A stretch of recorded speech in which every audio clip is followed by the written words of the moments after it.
Hi friends, പുതിയൊരു വീഡിയോയിലേക്ക് സ്വാഗതം. ഞാൻ രമ്യ സന്ദീപ്. ഇന്നത്തെ നമ്മളുടെ വിഷയം ഏപ്രിൽ മാസ കൃഷികളെ പറ്റിയാണ്. കൃഷി ചെയ്യാൻ വളരെയധികം നല്ല സമയമാണ് ഏപ്രിൽ മാസം. ഏപ്രിൽ മെയ് മാസങ്ങളിലോട്ട് നമുക്ക് നല്ല രീതിയിൽ വിളവെടുക്കാൻ പറ്റും. കാരണം വലിയ കഠിനമായ ചൂട് അങ്ങോട്ട് കുറഞ്ഞതിന് ശേഷം ഇടയ്ക്കിടയ്ക്ക് കുറച്ച് മഴയും അതുപോലെ തന്നെ വെയിലും ഒക്കെ കൂടെ കിട്ടുന്നത് കൊണ്ട് തന്നെ നല്ല രീതിയിൽ വിളവെടുക്കാൻ പറ്റുന്ന ഒരു സമയമാണിത്. ഈ ഏപ്രിൽ മാസത്തിൽ എന്തെല്ലാം പുതിയതായിട്ട് കൃഷി ചെയ്യാൻ പറ്റും, അങ്ങനെയുള്ളൊരു 10 എണ്ണത്തിൻ്റെ കാര്യമാണ് ഇന്ന് നമ്മൾ പറയുന്നത്. അപ്പം ഇത് ആദ്യം തന്നെ പറയാൻ തേണ്ടത് കണ്ടോ, പയറിൻ്റെ ഒരു പ്രത്യേകത മഴക്കാലത്തും വേനൽക്കാലത്തും ഏത് കാലാവസ്ഥയിലും നല്ല രീതിയിൽ വിളവെടുക്കാൻ പറ്റുന്നതാണ്. അതുകൊണ്ട് തന്നെ കാലാവസ്ഥയുടെ വ്യത്യാസം നോക്കാതെ നമുക്ക് കൃഷി ചെയ്യാൻ പറ്റുന്ന ഒന്നാണ് പയർ.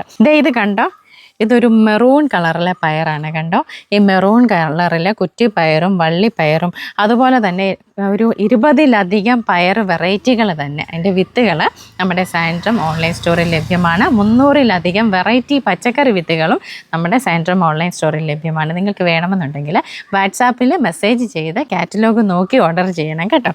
രണ്ടാമത്, എല്ലാ കാലത്തും നമുക്ക് കൃഷി ചെയ്യാൻ പറ്റുന്ന ഒരു ഐറ്റമാണ് വെണ്ട. ഈ സമയത്തും ഇതുവരെ കൃഷി ചെയ്തിട്ടില്ലാത്തവരാണെങ്കിൽ ഇപ്പോൾ കൃഷി ചെയ്തോളൂ. വിത്ത് പാകി കിളിപ്പിക്കുന്നതിനാണെങ്കിലും തൈ വാങ്ങിച്ച് നടുന്നതിനാണെങ്കിലും എല്ലാം ഇപ്പം പറ്റിയ സമയമാണ്. അടുത്തത് മുളക്. ഏത് തരം മുളകാണെങ്കിലും, പച്ചമുളക് സൈസാണെങ്കിലും ഉണ്ടമുളകാണെങ്കിലും ക്യാപ്സിക്കം, ബജ്ജി, അങ്ങനെയുള്ള എല്ലാത്തരം മുളകുകളും കൃഷി ചെയ്യാൻ പറ്റുന്ന സമയമാണിപ്പം. ഇതേ കണ്ടോ, ഇത് നമ്മളുടെ ഉണ്ടമുളകാണ്. പലതരത്തിലുള്ള മഞ്ഞ, വെള്ള, പർപ്പിൾ കളറ്, ബ്ലാക്ക് കളറ്, അതുപോലെ ഒരുപാട് വെറൈറ്റി ടൈപ്പിലുള്ള 25-ലധികം വെറൈറ്റി ആയിട്ടുള്ള മുളകുകൾ നമ്മുടെ സാൻഡ്രം ഓൺലൈൻ സ്റ്റോറിലുണ്ട് കേട്ടോ. നിങ്ങൾക്ക് വേണമെന്നുണ്ടെങ്കിൽ കയറി വാങ്ങിക്കാവേ. ഇതേ കണ്ടോ, ഇതുപോലെ ഇഷ്ടം പോലെ വിളവ് തരുന്ന മുളകുകളാണ് എല്ലാം തന്നെ നല്ല ക്വാളിറ്റി ആയിട്ടുള്ള സീഡ്സാണ്. 90% ജെർമിനേഷൻ ഉറപ്പ് വരുത്തുന്ന സീഡ്സാണ് നമ്മളുടേത് കേട്ടോ. അതുപോലെ തന്നെ എല്ലാത്തരം ചീരകളും, പച്ചച്ചീരയും, ഇതേ വ്ലാത്താങ്കര ചീരയാണ്, അതുപോലെ നമ്മുടെ അരുൺ ചീര, നാടൻ ചീര, മയിൽപ്പീലി ചീര, സുന്ദരി ചീര, അങ്ങനെയുള്ള എല്ലാ ചീരകളും, പാലക്ക്, കേയില, ഇലവർഗ്ഗത്തിൽ ഇലയായിട്ട് നമ്മൾ കഴിക്കുന്നുള്ള എല്ലാ ചീരവർഗ്ഗങ്ങളും കൃഷി ചെയ്യാൻ പറ്റുന്ന സമയമാണിപ്പോൾ. അടുത്തത് വഴുതനയും നമുക്കിപ്പോൾ കൃഷി ചെയ്യാൻ പറ്റുന്ന സമയമാണ്. ദേണ്ട കണ്ടോ, ഇത് നമ്മുടെ വേങ്ങേരി വഴുതനയാണ്. പലതരത്തിലുള്ള വഴുതന നമ്മളുടെ വീഡിയോയിൽ തന്നെ നമ്മൾ കാണിച്ചിട്ടുണ്ട്. നമ്മുടെ വേങ്ങേരി വഴുതനയാണ്. ദേ പൂവിട്ട് കായാകാൻ തുടങ്ങുന്നു. കണ്ടോ, വഴുതന ചെടികളെല്ലാം തന്നെ നമുക്കിപ്പോൾ കൃഷി ചെയ്യാവുന്നതേ ഉള്ളൂ. അതുപോലെ ഇപ്പം എല്ലാവരും അടുക്കളത്തോട്ടത്തിൻ്റെ ഭാഗമാക്കിയിട്ടുള്ളതാണ് പീച്ചിൽ. കണ്ടോ, പീച്ചിലും നമുക്കിപ്പോൾ കൃഷി ചെയ്യാം. അതുപോലെ ചുരയ്ക്കായും നമുക്കിപ്പോൾ കൃഷി ചെയ്യാവുന്നതേ ഉള്ളൂ. ഞാൻ ഇത് കായ്ച്ച കയറാതിരിക്കാനായിട്ട് കവറിട്ട് നിർത്തിയിരിക്കുന്നതാണ്. അതുപോലെ തന്നെ കുക്കുംബറും നമുക്ക് എല്ലാത്തരം കുക്കുംബറും നമുക്ക് ഈ സമയത്ത് കൃഷി ചെയ്യാം. അതുപോലെ പൊട്ടുവള്ളരി, വെള്ളരി, ഇതെല്ലാം നമുക്കിപ്പോൾ കൃഷി ചെയ്യാനായിട്ട് പറ്റും. ഇത് നമ്മളുടെ പടവലമാണ്.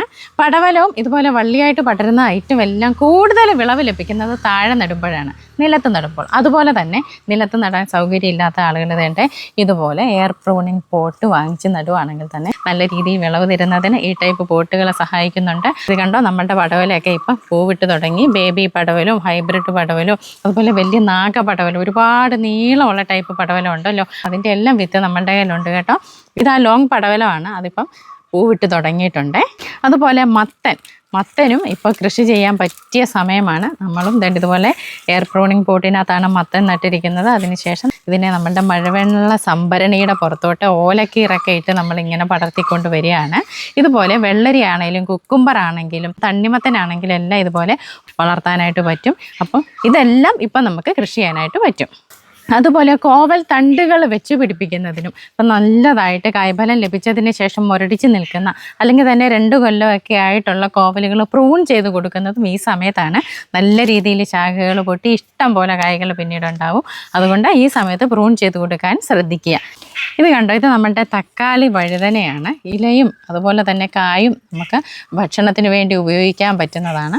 ഇതൊക്കെ നമുക്കിപ്പം നട്ടു കൊടുക്കാം. ഇതിൻ്റെ തണ്ടൊടിച്ച് കുത്തി നമുക്ക് നടാനായിട്ട് പറ്റും. വിത്തുകൾ വാങ്ങിച്ചും നമുക്ക് നടാനായിട്ട് പറ്റും. ഇതിൻ്റെ വിത്ത് നമ്മുടെ കയ്യിലില്ല കേട്ടോ. അതുപോലെ പാവലെല്ലാം വെക്കാൻ പറ്റിയ സമയമാണിപ്പോൾ കേട്ടോ. പാവൽ, മായാപ്പാവൽ, പ്രീതി പാവൽ, ഹൈബ്രിഡ് പാവൽ, പച്ചപ്പാവൽ, ഓണക്കൂർ പാവൽ, ഇതിൻ്റെ എല്ലാം വിത്തുകൾ നമ്മുടെ കയ്യിലുണ്ട് കേട്ടോ.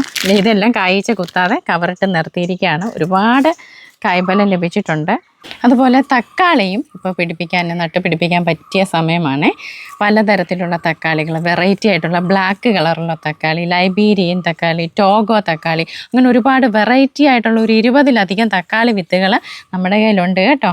ഇതേ കണ്ടോ, ഇത് നമ്മുടെ കുറ്റി വളരിയാണ്. വളരെ ചെറുതിലേ തന്നെ കായ്ച്ചു തുടങ്ങുന്ന 365 ദിവസവും നമുക്ക് ഇതിൽ നിന്ന് വിളവും കിട്ടും. ഒരുപാടങ്ങ് പടർന്നു പോകത്തില്ല. ഈ കുറ്റി വളരിയെ നമുക്കിപ്പം പിടിപ്പിക്കാവുന്ന സമയമാണ്. ഇഞ്ചി, മഞ്ഞൾ, കാച്ചിൽ, ചേമ്പ് ഒക്കെ ഇപ്പം നമുക്ക് നടാൻ പറ്റിയ സമയമാണ്. ഫെബ്രുവരി മാർച്ച് മാസത്തിലായിരുന്നു ചേന നടേണ്ടിയിരുന്നത്. ആ സമയത്ത് നടാൻ പറ്റാത്തൊരു വിഷമിക്കേണ്ട, ഇപ്പം നട്ടാലും മതി. അത്യാവശ്യം നമ്മുടെ വീട്ടിലേക്ക് ആവശ്യമുള്ളത് ഏത് സമയത്ത് നട്ടാലും കിട്ടും. ഞാനാണെങ്കിൽ ചേന ചാക്കിലും ഒക്കെ ആയിട്ട് നടാറുണ്ട്. അത് സമയമൊന്നും നോക്കിയല്ല, എല്ലാ കൃഷിയും എല്ലാ സമയത്തും ചെയ്യാറുണ്ട്.